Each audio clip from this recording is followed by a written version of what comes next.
chồm mũi chơi hay bong phố nữa này gặp da để bay cả bà đấy thay mũi chơi ăn 4 cả bà này thì tụ con nhom đây nè con là khăn điên tôi chân tịnh gặp da phân này ó ót phê lăng này trên này một đài chắp bia lính ôm hết chứ thêm ra chơi à thêm ra chơi tôi đã vào rồi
nôm trai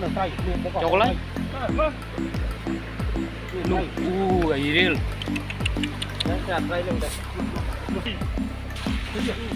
ôi bị bọc vào này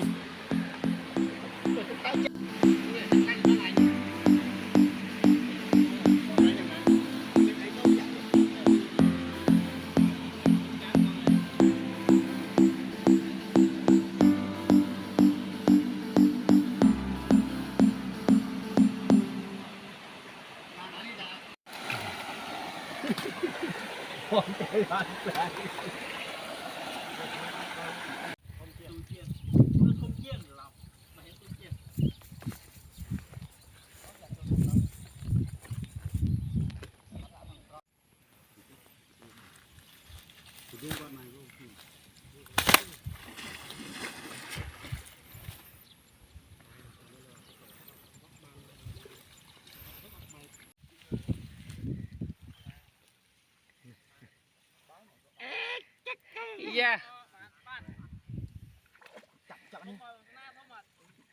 tôi nha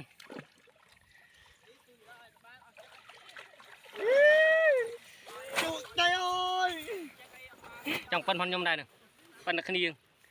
tôi chân tịnh gặp da phân này ó ót phê lăng này trên này một đài chắp bia lính ôm hết chứ phốt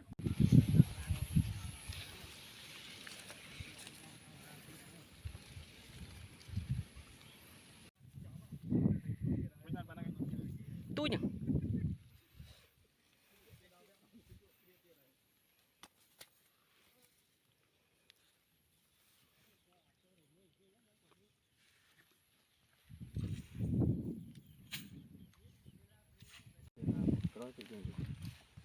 con bà đây đấy tía đó tía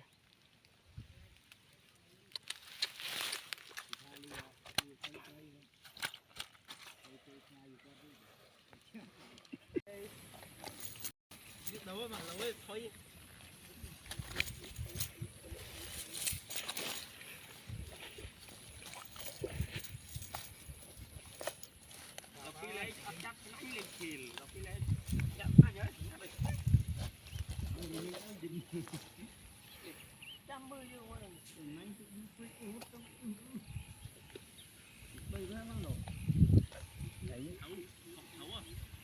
không mấy cái này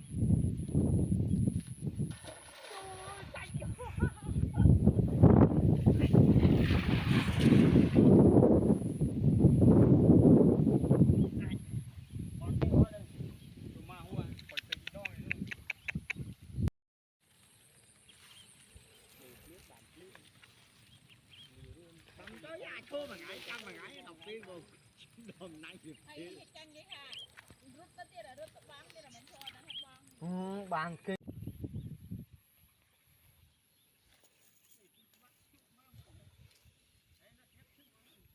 chồm mũi chưa thấy bông bố nơi này gặp da này bay cả bà đấy thay mũi chưa ăn 4 cả bà này